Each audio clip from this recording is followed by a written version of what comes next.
হয়েছে। হ্যাঁ হ্যাঁ হ্যাঁ, বলছি দিলীপ ঘোষকে নিয়ে শ্রমিকের বক্তব্য যেটা হয়েছে পুরোটাই কাঙ্ক্ষিত নয়। পার্টির যারা পোস্ট করছেন সেটাও কাঙ্ক্ষিত নয়, মানে সোশ্যাল মিডিয়ায় যারা পোস্ট করছেন তাও, এবং দলের যাদের ওপর দায়িত্ব দেওয়া আছে তারা বিষয়টি দেখছেন। আমাদের দলে এটা কাঙ্ক্ষিত নয়। রাজনৈতিক দলে থাকতে হলে দলের প্রতি আনুগত্য থাকতে হয়, বলছেন শ্রমিক ভট্টাচার্য। শ্রমিক দা পার্টির স্পোক্সম্যান, উনি যেটা বলেছেন সেটা পার্টির বক্তব্য।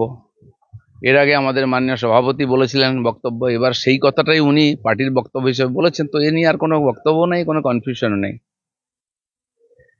দিলীপ বাবুর বক্তব্যকে সমর্থন করছেন বর্তমান রাজ্য সভাপতি সুকান্ত মজুমদার। অর্থাৎ তৃণমূলের যে মন্দির রাজনীতি, হিন্দুদের রাজনীতি শিখিয়েছেন বিজেপি, এমনটাই বলছেন বর্তমান সভাপতির গলায় সুর। কিন্তু কিন্তু তিনি দিলীপ বাবুর এই কার্যকারিতাকে মানছেন না। ঠিক আছে, তো প্রেসিডেন্ট যেটা বলেছেন ওটা শেষ কথা, এরপরে কোনো কথা চলবে না। দাদা, 11 দিন ধরে পাকিস্তানের হাতে হুগলি বিএসএফ জওয়ান, এবার পাল্টা ভারতের হাতে পাক রেঞ্জার। রাজস্থান সীমান্তে পেরিয়ে ঢুকতেই বিএসএফ এর হাতে পাক রেঞ্জার। দেখুন, প্রত্যেক দেশের বর্ডারে খোলা জায়গায় মাঝে মধ্যে এরকম ঘটনা ঘটে, বাংলাদেশের সঙ্গে হয়েছে।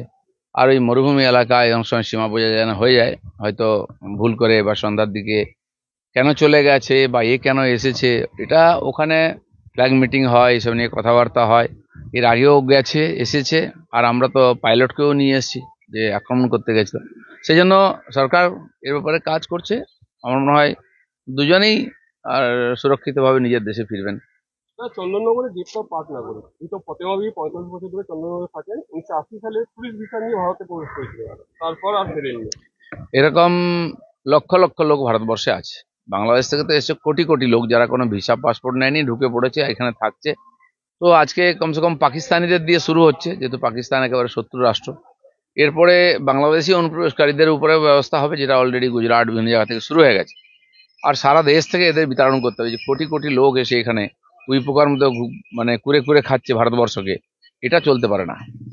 শিলিগুড়ি মাটিগাড়া সেনা ক্যাম্পে চাঞ্চল্য, আচমকা ক্যাম্পে ঢোকার চেষ্টা আফগান নাগরিকদের গ্রেপ্তার করলো পুলিশ। সরকার এটা তদন্ত করে দেখবে যে লোকটা কে, কেন, কোথা থেকে এসছে, কেন এসছে এখানে। এই ধরনের ঘটনা থেকে সাধারণ মানুষকেও সাবধান থাকা উচিত। এই ধরনের অন্তর্ঘাত ইত্যাদি অনেকেই করতে পারে। এই সময় যখন একটা ঘটনা ঘটছে, দেশের মধ্যে টেনশন, সমস্ত নাগরিকের চোখ কান খুলে রাখা উচিত। বড়বাজারের হোটেলে অগ্নিকাণ্ড, 14 জনের মৃত্যু, তদন্ত হলো পুরসভা। রুফটপ ভাঙা হলো পুরসভার পক্ষ থেকে। কোথাও কোথাও বাধাপ্রাপ্ত হলো, পুলিশকে ফিরে আসতে হলো। রুফটপ তৈরি হয় কি করে বেআইনি ভাবে, প্ল্যানের বাইরে? অগ্নি ফায়ার ব্রিগেডের অনুমতি ছাড়া, নো অবজেকশন ছাড়া কি করে তৈরি হয়? এরকম পুরো কলকাতা জুড়ে আর বাজার বাজারে যেখানে সেখানে হোটেল তৈরি হয়ে যাচ্ছে, রেসিডেন্স তৈরি হয়ে যাচ্ছে, ড্রেন নাই, জল বেরোবার ব্যবস্থা নেই, জল আনার ব্যবস্থা নেই, অগ্নি নির্বাপনের ব্যবস্থা নেই। এখন তো জেলা শহরগুলোতেও এই ধরনের বেআইনি নির্মাণ হয়ে যাচ্ছে, ফলে তার এই ঘটনাগুলো ঘটছে। মালদায় চললো বুলডোজার, রেলের জমিতে তৃণমূলের কার্যালয়।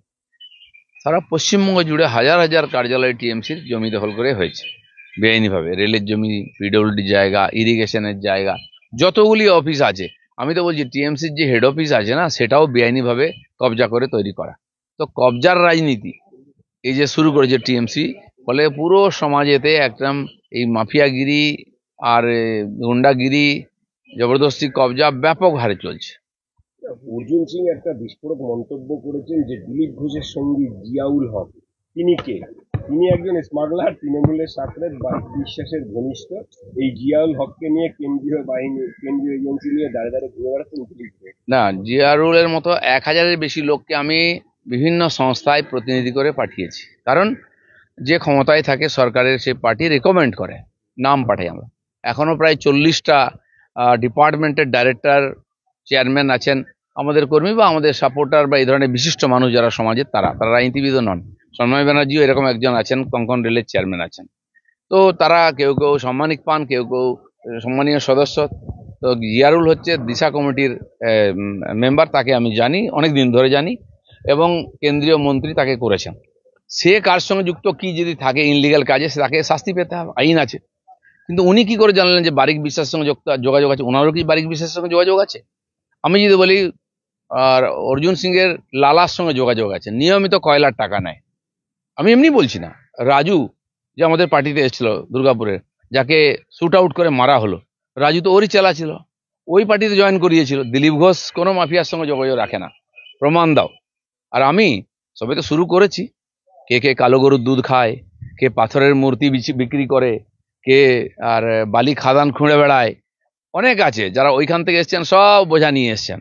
আমি জানি, বলি না, দরকার নেই, কিন্তু আমি কিন্তু বলতে আরম্ভ করি, আর ন্যাংটার নেই বাটপারের ভয়, আমি ন্যাংটা কিন্তু সবাইকে ন্যাংটা করতে যাবো।